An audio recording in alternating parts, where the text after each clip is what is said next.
This is, with love, Dino, a place where every word is a letter, every silence is a song, and every voice is a gift you never got to keep.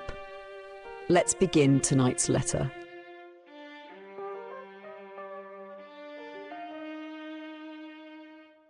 There's a kind of exhaustion that doesn't fade with sleep. It clings to you like a second skin, like the smell of rain on old clothes. You can't shake it off, no matter how hard you try.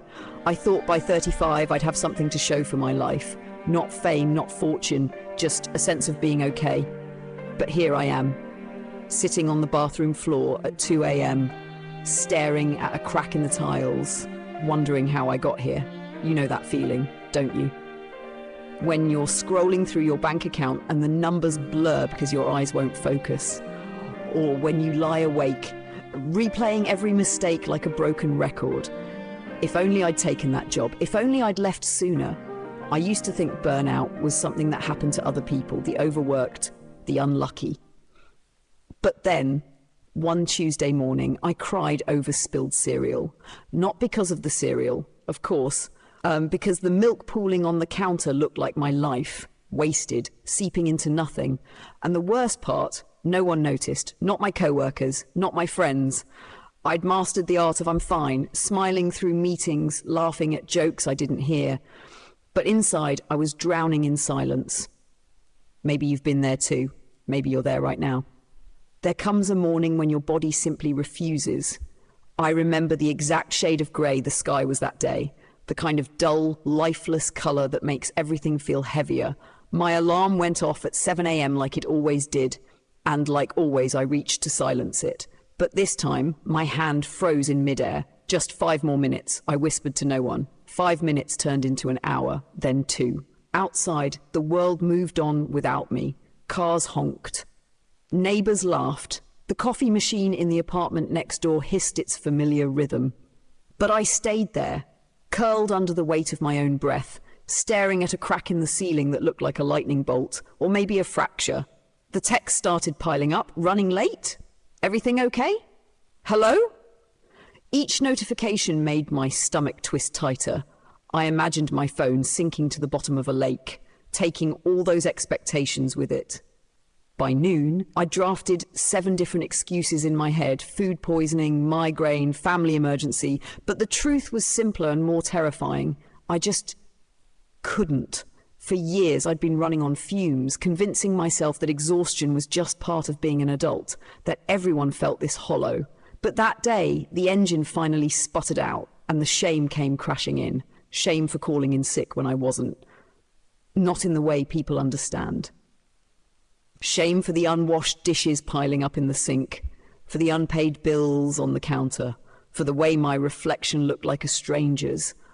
I want to tell you I had some profound realization then, that I saw the light or found some hidden strength. But the truth, I cried until my ribs hurt, then ordered takeout and ate it in bed while watching a baking show. Sometimes survival isn't about rising, it's about letting yourself sink. The mirror became my worst enemy, not because of the dark circles or the new grey hairs. Those I could handle. It was the eyes, the way they'd look back at me, empty and accusing, asking questions I didn't have answers to. When did you become like this? What happened to all those plans you made? Why can't you just function? I started keeping a journal. Not one of those aesthetic, Instagram-worthy diaries, but a cheap notebook where I'd scribble my thoughts like a madwoman. Some pages were just single sentences repeated over and over. I should be better than this. Others were long, rambling paragraphs that didn't make sense even to me the next morning. The worst nights were when the numbers wouldn't stop running through my head. My age, my bank balance, the years I'd wasted. I'd lie awake doing mental math that never added up. If I save X amount per month, in Y years, I'll still be Z years old when, as if life could be solved like an equation. There was this one particular afternoon that still haunts me. I'd finally mustered the energy to clean my apartment, a small victory. But when I found an old photo of myself from 5 years ago, smiling on some forgotten vacation, something inside me snapped. That girl in the picture had dreams. She had energy. She had no idea what was coming. I tore the apartment apart looking for more photos, more evidence of who I used to be, as if I could piece together where things went wrong, but all I found were unpaid bills and half-finished to-do lists. The cruelest part. Part of me still believed I could fix myself if I just tried hard enough, read one more self-help book, follow one more productivity method, as if my exhaustion was some personal failing, rather than the natural result of years spent running on empty. The turning point came in the most ordinary way possible. While washing dishes, my hands were submerged in soapy water when it hit me. The plate I was scrubbing already looked clean. I'd been washing the same spot for nearly 3 minutes. And in that absurd moment, something inside me just broke open. I started laughing, then crying, then laughing while crying. Soap bubbles clinging to my wrists like some pathetic metaphor. Because suddenly it was so obvious I wasn't just tired, I was human. All those years I'd been treating myself like a malfunctioning machine. Input effort, output success. But humans don't work that way. We leak, we break. We need rest in ways that can't be scheduled into neat calendar blocks. The next morning I did something revolutionary. Nothing, not the anxious, guilty nothing of before, where I'd lie in bed while mentally beating myself up, but actual, intentional nothing. I watched sunlight move across my bedroom wall, made terrible coffee and drank it slowly, called a friend just to hear their voice. Slowly I began leaving little notes for myself around the apartment. You're allowed to eat without working first. Rest is not a reward, it's a right. The world won't end if you're not perfect today. I started noticing small mercies everywhere. How the evening light made my shabby apartment look almost beautiful. The way my body instinctively knew how to breathe, even when my mind forgot. That first sip of water in the morning, cold and life-giving. The debts didn't peer. The loneliness still visited. But something fundamental had shifted. I stopped seeing my pain as evidence of failure and started seeing it as proof I was alive. Morning light finds me differently now. I still wake up tired some days. That hasn't changed. But now I know the difference between the kind of tired that needs coffee and the kind that needs kindness. I've learned to tell them apart like a mother recognizes her child's cries. My apartment is still messy, but there are flowers on the windowsill today. Grocery store carnations, the cheap kind that last forever. Their pink edges are starting to curl, but they're stubbornly alive, drinking sunlight through smudged glass. I write differently now, too. No more grandiose plans about changing lives.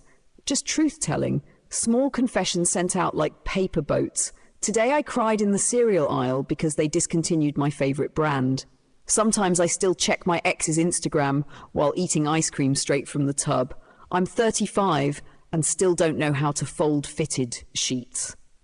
The miraculous thing, people started writing back, not with advice or solutions, but with their own messy truths. A stranger in Wisconsin confessed she keeps a list of things that made her smile each day, mostly bad puns and dog videos. A college student in Vietnam admitted he wears mismatched socks on purpose now. As a tiny rebellion, we're all just learning to live with our particular brokenness.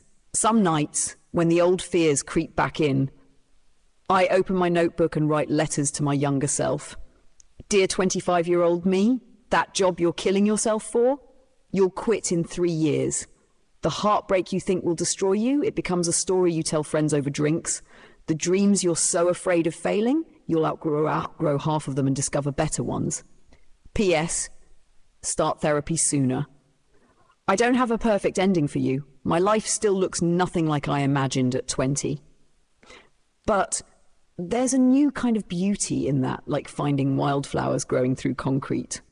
If you're reading this with your own quiet aches, know this: your survival matters, not because of what you'll accomplish tomorrow, but because of the light you catch in your coffee cup this morning, because of the way you make the world feel softer just by being in it.